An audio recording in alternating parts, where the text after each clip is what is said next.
Tiga timnas Indonesia lolos Piala Asia, Ibnul Jamil berikan komentarnya. Pelatih Uzbekistan beri komentar soal timnas Indonesia U24. Namun sebelum kita bahas videonya, alangkah baiknya jika kalian subscribe dulu channel ini agar kalian gak ketinggalan informasi menarik seputar timnas Indonesia setiap harinya. Jika sudah subscribe, mari kita lanjut. Tiga timnas Indonesia lolos Piala Asia, Ibnul Jamil berikan komentarnya. Keberhasilan timnas Indonesia lolos ke Piala Asia di tiga kelompok usia mendapat sambutan positif dari Ibnu Jamil. Aktor dan presenter Ibnu Jamil merasakan sepak bola Indonesia sudah berada di jalur yang tepat, kendati masih perlu perbaikan di sejumlah aspek. Secara khusus, ia menyoroti kesuksesan timnas Indonesia di tiga kelompok usia yang semuanya berhasil lolos ke putaran final Piala Asia. Seperti diketahui, pelatih Sintayong mampu membawa tiga timnas Indonesia level senior U23, U20 melaju ke Piala Asia melalui jalur kualifikasi. Tak hanya itu saja, Indonesia juga terus merangkak naik dalam ranking FIFA dengan kini duduk di urutan 147 yang jadi posisi tertinggi sejak 2011. Pencapaian tersebut mendapat sambutan positif dari para penggila bola tanah air, termasuk Ibnu Jamil. Ia menyebut ada benang merah antara prestasi timnas Indonesia dan membaiknya kinerja PSSI. Ia juga mengingatkan agar semua pihak terus membangun ekosistem sepak bola yang sehat, seperti dari pembinaan usia dini di level akar rumput hingga perbaikan kompetensi wasit, semua demi peningkatan kualitas sepak bola Indonesia. Mungkin ini ada indikasi dari sehatnya kubu federasi berdampak pada situasi timnas yang ada. Semua itu penting, kualitas sepak bola Indonesia bukan hanya tentang pemain sepak bolanya, tetapi perangkat dan pernak-pernik lain yang bisa menunjang pemain mengeluarkan kemampuan terbaiknya. Kalau semuanya bagus, maka anarkisme atau kerusuhan bisa dengan sendirinya mereda, karena kita tahu pertandingan ini adil dan kualitasnya bagus. Fans sepak bola sejati mendukung sepenuh hati tanpa anarki, ungkap Ibnu Jamil. Pelatih Uzbekistan beri komentar soal timnas Indonesia U24.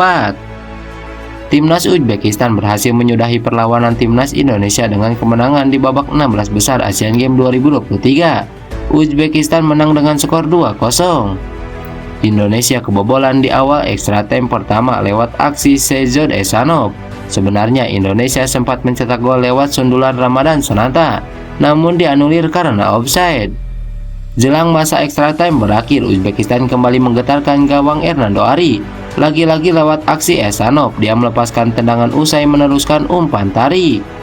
Usai pertandingan, pelatih Uzbekistan Timur Kapadze memberikan pujian untuk timnas Indonesia. Dia menyebut Indonesia mampu merepotkan timnya dan di laga ini berjalan sulit untuk timnya.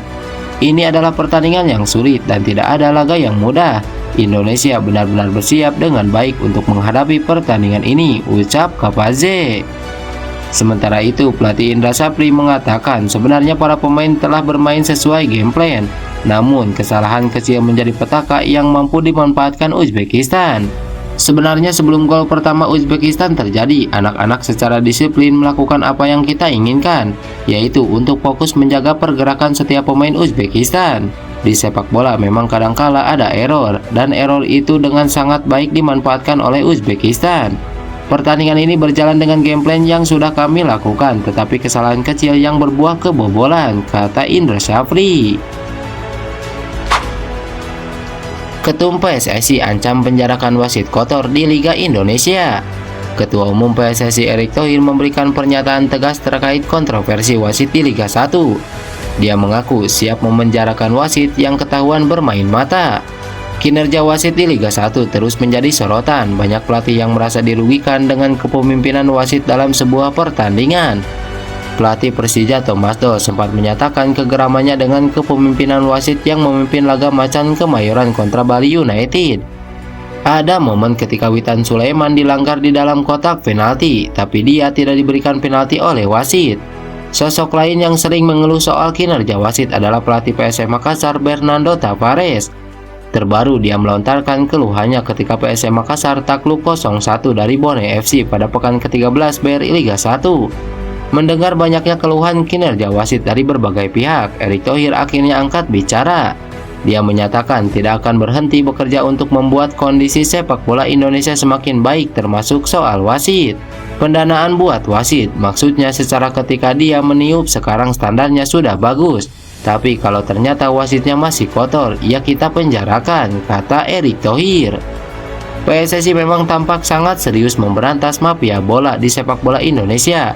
Langkahnya dengan membentuk Satgas Anti Mafia Bola. Anggota Satgas Anti Mafia Bola terdiri dari berbagai sosok seperti Mawarar, Najwa Shihab, Ardan, dan Akmal Mahardi. Jadi jangan saling tuduh tapi tidak ada bukti, buktikan. Sekarang kita punya Satgas Anti Mafia Bola. Ada Pak Ara, tokoh politik yang keras, ada Najwa Shihab, ada Akmal, ada Pak Ardan, mereka bisa punya hotline sekarang. Jadi apa? Saya pun siap dipanggil oleh Satgas kalau ada kecurangan di saya. Artinya apa? Sekarang publik diberi akses.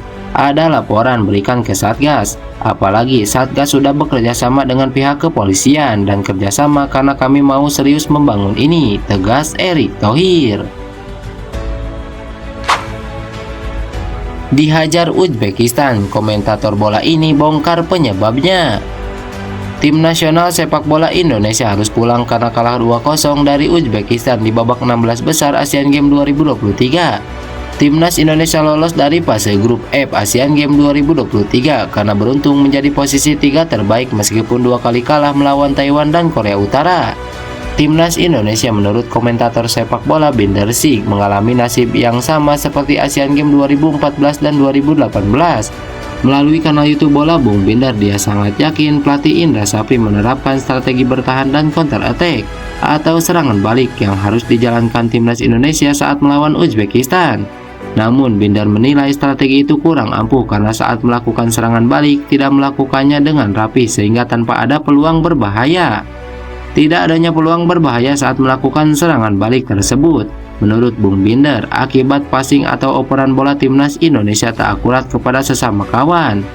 Karenanya meskipun Timnas Indonesia mendapatkan tambahan pasukan baru yaitu Ramadan Sananta sebagai penyerang, namun tidak bisa berperan baik karena jarang sekali menerima bola dari bagian tengah Timnas Indonesia. Tapi kan dia enggak dapat, ada sekali kayaknya Bagas Kapa yang memberikan umpan terobosan, tapi penjaga gawang dari Uzbekistan keluar dari garis gawangnya dan berhasil menghalau bola, ujar Bung Binder. Bung Binder juga menilai fisik Timnas Indonesia kalah dari pemain Uzbekistan di perpanjangan waktu babak kedua sehingga harus kemasukan 2 gol. Sementara para pemain Uzbekistan memiliki stamina yang lebih baik dari Indonesia dan bermain cepat serta tidak berlama-lama menguasai bola. Dibantu dengan pergerakan tanpa bola sejumlah pemainnya, maka Timnas Uzbekistan sanggup membuka pertahanan Indonesia. Sebaliknya menurut Bung Binder, Indonesia kesulitan membuka pertahanan Uzbekistan karena mereka sangat disiplin dan bermain rapat ketika bertahan. Bung Binder juga mengaku tidak pernah meragukan komitmen anak-anak asuh Indra Sapri saat bermain di lapangan dengan berupaya habis-habisan. Tetapi Bung Binder menilai Timnas Indonesia seperti tidak bermain sebagai satu tim di lapangan bola jika memperhatikan taktik permainan mereka sehingga tersingkir dari sepak bola Asian Games. Pada hari Kamis 28 September 2023 bukan hanya Timnas Indonesia yang pulang, tetapi juga Myanmar setelah dilumat Jepang dengan skor 7-0. Dengan demikian, tidak ada lagi wakil ASEAN di sepak bola Asian Games Hongju, Cina, karena Thailand sehari sebelumnya dihajar Iran dengan skor 2-0. Lantas bagaimana menurut kalian? Tulis pendapat kalian di kolom komentar.